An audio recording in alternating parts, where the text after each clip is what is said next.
than navigating another country, I'm actually navigating myself in real life. So I've always tried to be vulnerable and accept things that are going on, and yeah, navigating through London. So I've got two little poems that kind of join together.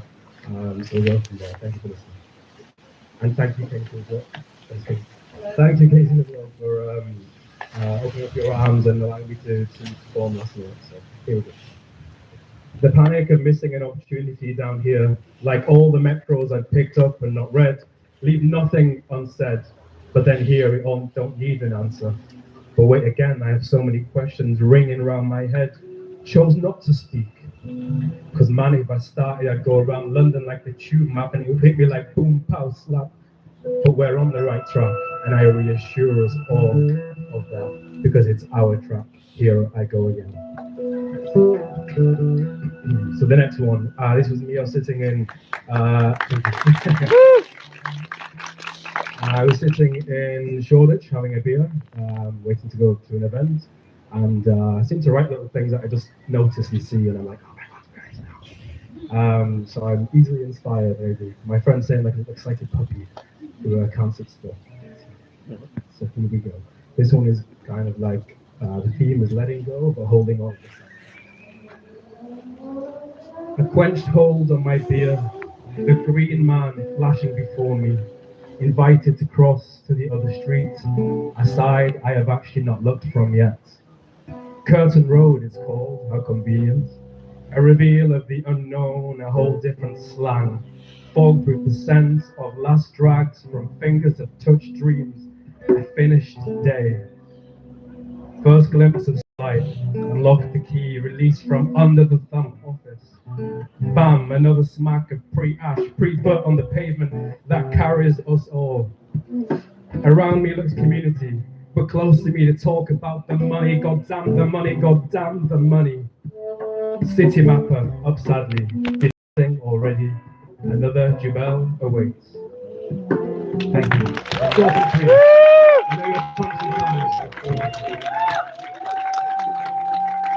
Make some noise to Sky, everybody! They keep playing. That was beautiful. And that's what it's all about. It's about poets like Scott performing for the first time ever and the second time this week, having just moved to London. And it's about musicians like Evie just moving somewhere in the next day, and part of a kind of beautiful artistic community. It's about poets like Kiara, who's getting the first ever paid slots. And when I started Poets Palace, it's kind of what I wanted it to be about, because I was an open micer, and I still am an open micer often. And I was like, how do I get booked? How does that happen? So I keep seeing the same people booked all the time, the same people getting those opportunities and those platforms. So when I decided to start Poets Palace in Crystal Palace, I thought that's my main objective, is to make sure that there's open micers getting booked. And initially that started with people that I admired, and then we put in the audience vote, and then we pushed for more opportunities, and we pushed for getting to festivals, and we've been blessed to perform in the park 2 years in a row now. And generating these opportunities really is what it's all about, and building those bridges, because the heights that you can reach are incredible, and the next poet is an example of that. The person who's going to finish this is kind of a big deal. Poetry fence, published, a viral whiz, and has become my good friend because we realise we live in the same catchment area. So it's a blessing to have them heading this event and finishing this wonderful afternoon of poetry with what I can only describe as their own perfect, mesmerising, immaculate way. So please, make the biggest noise of the afternoon so far for the incredible Georgie Jones!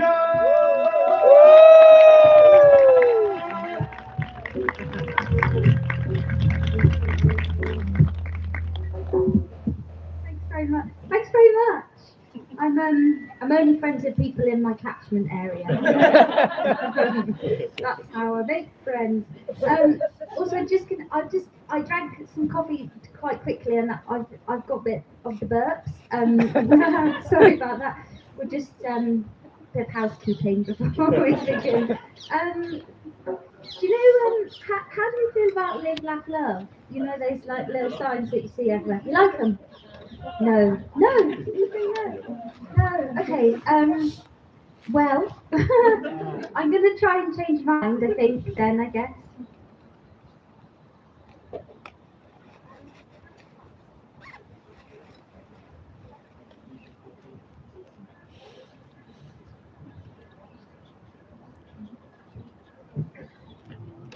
I think. Well, it's sort of kind of taking the piss, right? Because we've all seen it like written on a wooden sign. Do you know what I mean? We've all seen it on the shelf beside. I love cooking with wine. Sometimes I even put it in the food. Do you know what I mean?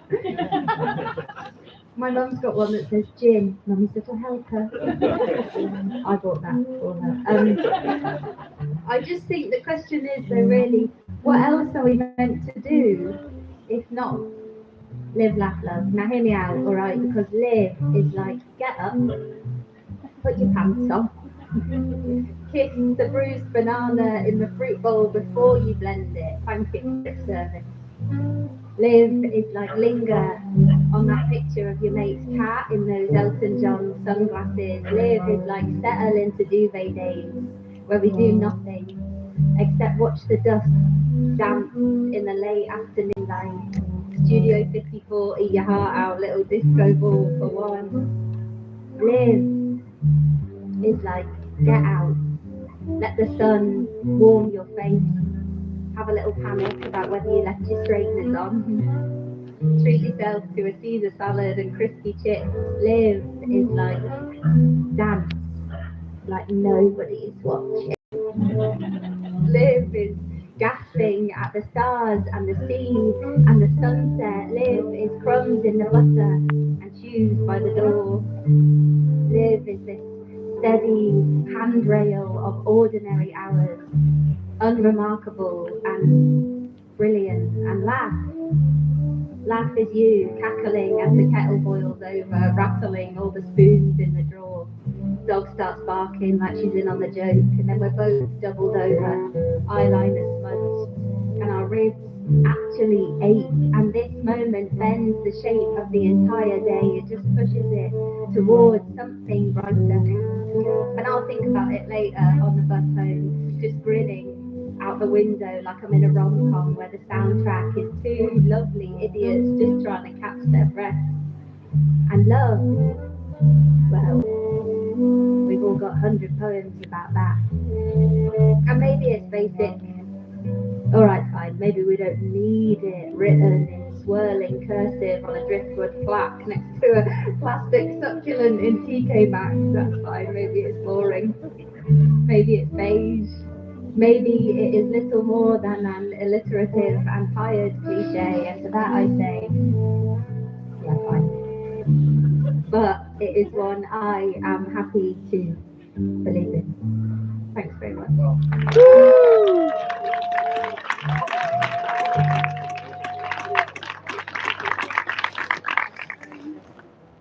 I know I didn't do a burp, and now I'm quite regretting telling you about the burp because I'm thinking maybe I could have done the whole thing without mentioning it. Oh well. Okay, the love of live, laugh, love is it's a good one. They're all good ones, but the love is pretty nice, isn't it? So, this is a poem about my favourite type of love in the whole entire world, which is platonic love, and I think that it's just nice. Okay. Yeah, maybe like. I was thinking careless whisper in my head, but not that much. Yeah. I don't really know very much about love. I don't really know very much about anything, to be honest with you. But I don't think that love is these like grand gestures, like those rom-coms we grew up on would have us believe. I don't think it's meet cutes and pebbles at the window and boom boxes in the rain. I think it's actually so much simpler than that. I think love is just sleep-drunk bodies nestled in the crook of a Sunday morning, and then McNuggets brought to bedside as we dissect the night before. I think it's tipsy limbs slipped out of sequins and into softness, never letting each other drift off in full glam. I think love is spare hands on unreachable backs, microfiber mittens laden with fake tan. I think it's carefully choreographed dance routines, test-driven in living rooms, and then whisked into discos where we battle with the bass line to scream adoration inches from each other's sweaty faces. I think it's text me when you get home.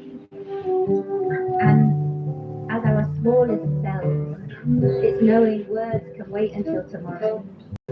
Today is for folding our limbs into each other like origami frames. Today we become found fibers tucked into back pockets for safekeeping, and we stay there.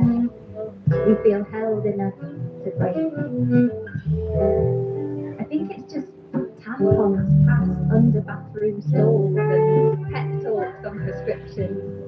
I think the cardigan sleeves wiping tears from bubblegum cheeks, not brought by the way because whoever it is doesn't love us anymore, but because our only frozen fix has been dulce but discontinued.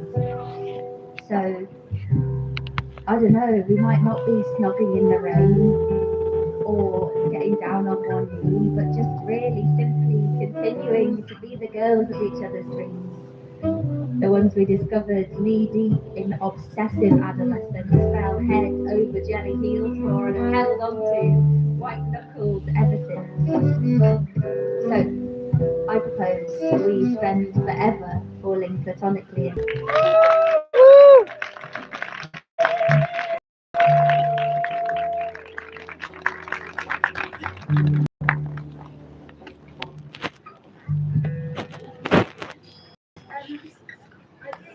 You know that bit about tampons? I was in Marylebone Station the other week and I'd missed my train by saw it pulling out of the station. Isn't that so devastating? You know when you want to miss it, you want to really miss it. I never would have made it anyway. I'm 27 minutes late. I watched it leave and then I had to wait half an hour for the next one, so I thought I'll go for a week. And I spent about 27 minutes in the queue for the week. I was like, how will I fill this half hour? Oh, I'll just get in the queue for the women's toilets and that'll do most of that. Anyway, so we're all in there. And this little voice comes from the cubicle like, has anyone got a tampon? And the whole room was just like, I have. And I was like, oh my God, I just absolutely love this. I just think it's great. I was thinking about all the times when I needed a tampon, but I was too embarrassed to shout from the cubicle, so just watched that horrible, actually not even tissue paper, just actual paper. Why do they even make that? It's so awful. In my pants, and it's just the worst feeling in the whole entire world. Anyway, this voice from the cubicle made me feel like I could yell. Anyway, so I've got a poem about how much I love women, so I just think it's my favourite thing about being alive. So it's more women stuff, I guess, but maybe a bit more like Funky Bananas, this one, you know what I mean? Not banana, just a bit. Yeah? Okay, I think I did the same wiggle for the previous one, but bit different wiggle. Do you know what I mean? Different wiggle. Is that okay? Thanks. Okay.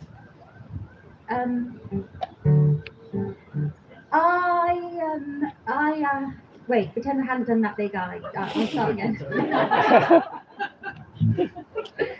Oh dear. This is my job. Can you believe that? I'm in love with every woman I have ever met, and every woman I haven't yet, and every woman I likely never will.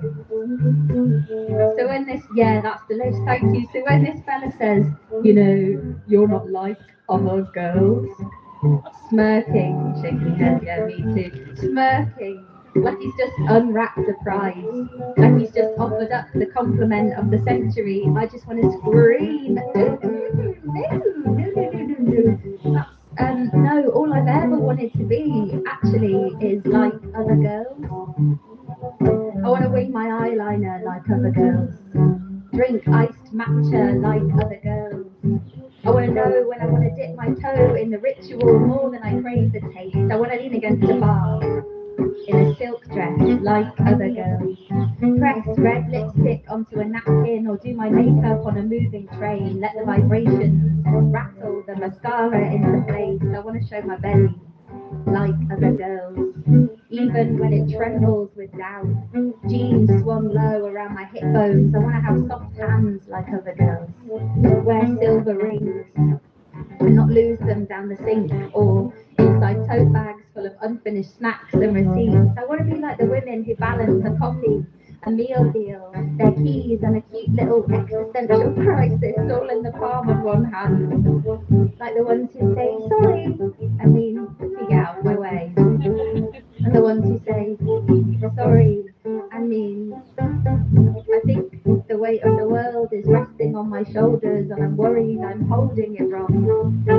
I want a morning routine like other girls, with serums and intentions and at least 10 steps. I want to know what toner does. We're all slapping it on, aren't we? But we don't know. I want to smell like something warm and expensive, like cedar, like vanilla, like other girls who wear their jumpers loose and long, who don't look like they're trying too hard but still look perfect. I want to be like the girls who know when the moon is new without checking. Like the ones who can spot a lie, like a storm on the horizon, notice everything, say nothing, carry rage in their pockets like a hip glass full of fire. My love for women is full blown devotion. For the way they walk home with keys between their knuckles and still smile at the man on the corner, understanding sometimes safety is performance. For the way they get up, even when the headlines say this world is still not made for them. For the way they share everything without ceremony. Hair ties, tampons, taxis, beds, the way they send voice notes like epic poems, name their plans and their fears, run their tongue across their teeth before saying something brave, bite their nails or wear them long and lacquered, so they just like on everything. Oh my god, I love that. This love is a quiet altar built in every bathroom queue, and if there is another life, I would choose this again. To be a woman among women for the sheer wonder of loving them. Thanks very much, guys.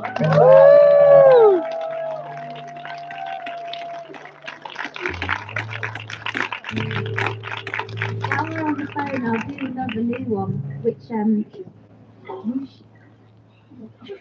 but then I thought about the children. New stuff. New stuff, new things. Yeah. Maybe there aren't any children. Oh no, look, a child. Sorry. Not bothered. Okay, great. Carry on. This is very new, and I guess I'll just do it. What's the vibe?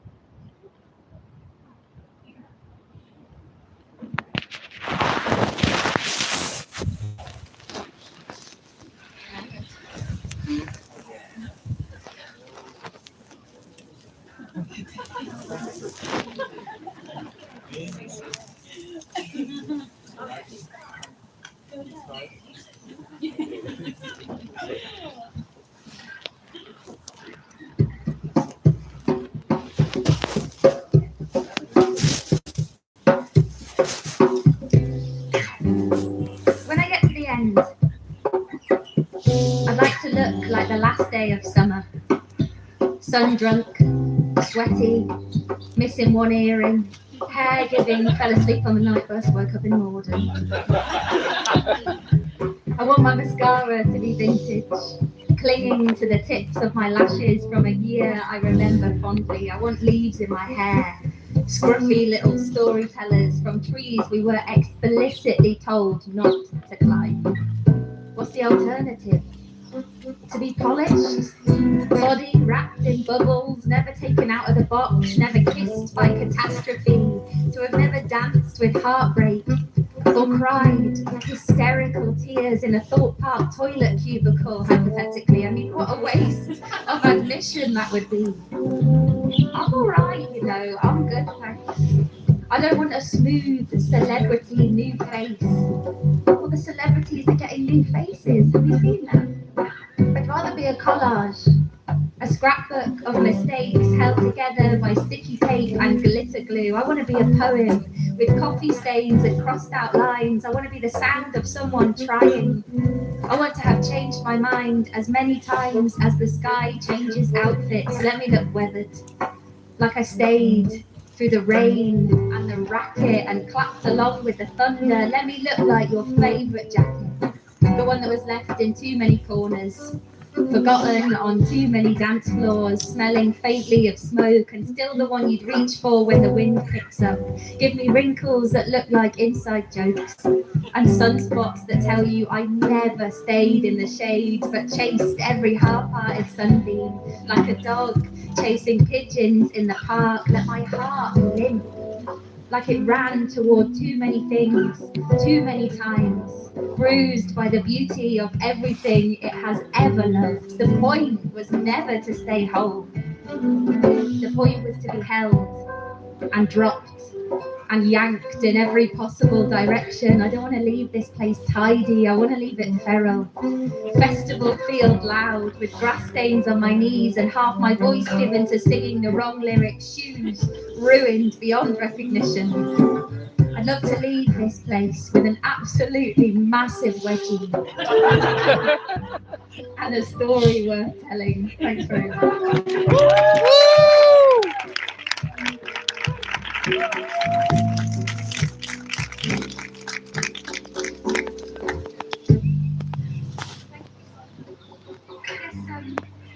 Yeah, thank you so much. This is just my favourite thing ever in the whole wide world to do. So thanks for listening.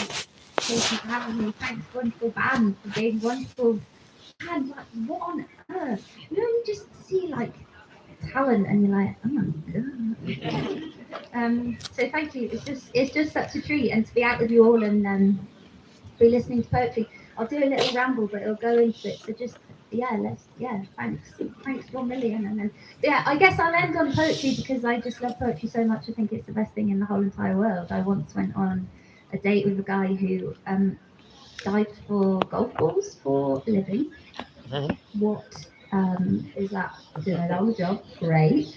And we were just chatting about what we do, and I said, oh yeah, I'm a poet, and we're talking about that, and like, you know, conversation's happening. I'm saying stuff, he's saying stuff. It's just a conversation in the way that they normally go.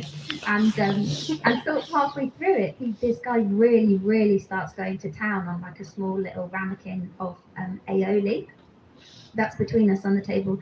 And I'm saying going to town, and what I mean specifically is sticking his finger in it and twisting it round, and then, for want of a better word, honestly, just like raw dogging aioli straight into his mouth. And it's a communal ramekin, by the way, which I'd like you to bear that in mind. And then he's just like really going for it.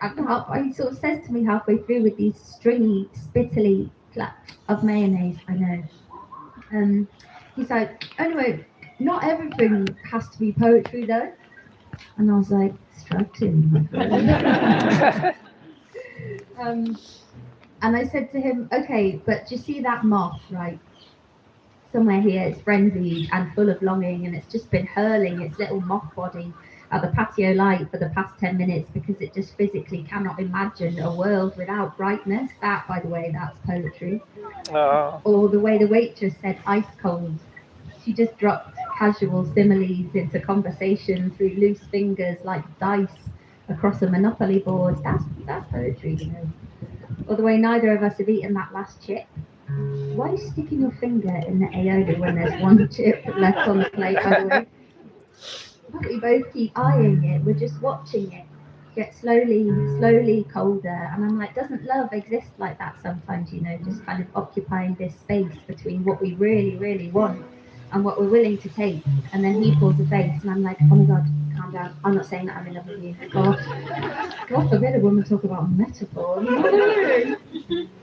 Anyway, it carries on. Just going to get the rest of the poem before now. God, have you ever seen anyone bend down less gracefully than that? That's the worst thing ever. Sorry about that. It was poetry. It was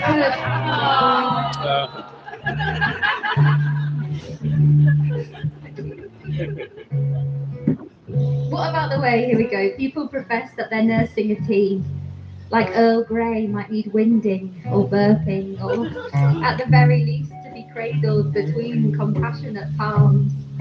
What about the way beetroot stains your fingertips pink, or almond milk curdles in coffee? What about the way the floorboards creak even when nobody's walking on them? It's like the house just needs to clear its throat.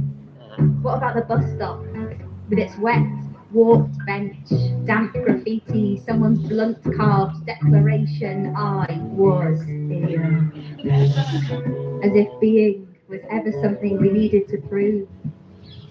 And even you, with your aioli devotion, elbow on the table like you've had a long week, but there's life in you yet. You know, it's almost reverent, the way you push, then scrape and swirl the curve of the ramekin. I mean, it's one of the worst things I've ever sat opposite. If I was in the right mood, you might even be poetry too. And as for the rest of it, the reflection of the moon on the water, the way it disappears into nothingness as it meets the horizon, the knowledge that in Sweden they have a word specifically for that. Do you know that? The word is probably mispronounced Mangata, but it literally translates to mean moon street. I mean, what about the way the fridge knocks its little light on every time you open the door? Or that half second before a kiss? Or IKEA's Billy bookcase assembly instructions and how they might as well exist as hieroglyphics for perseverance? What about that voice note you listen to on repeat?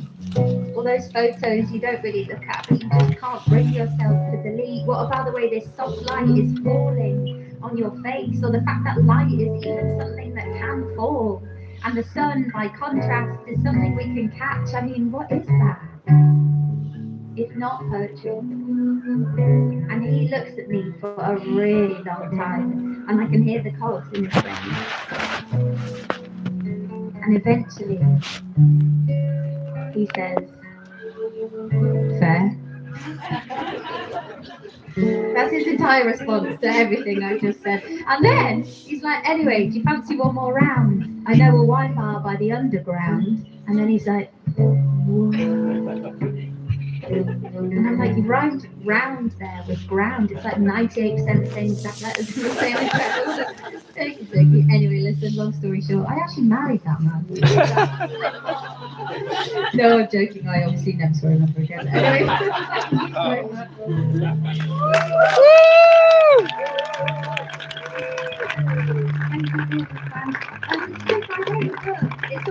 it's all of that and other stuff. And I have some with me if you'd like one. They are £1 million, unfortunately. I'm joking. They're £10.99 and I have some if you want, but obviously no pressure, just have a nice time and live your life. And thank you so much for having me. Make some noise for Georgie Jones! Everyone should buy that book, I think. No? It might need to be an ordinary queue. You could put them here and that can be a thing. Everyone, who's going to buy Georgie's book? Yeah, there's about £5 up there. Thank you, everybody. Unfortunately, this wonderful poetry session has come to an end. Yeah, can I get an aw? Yeah. It's getting a bit nippy though, and it's sort of roast dinner time now, isn't it? It's definitely his home time. Any later it would be far too cold. Thank you very much to all of you for attending.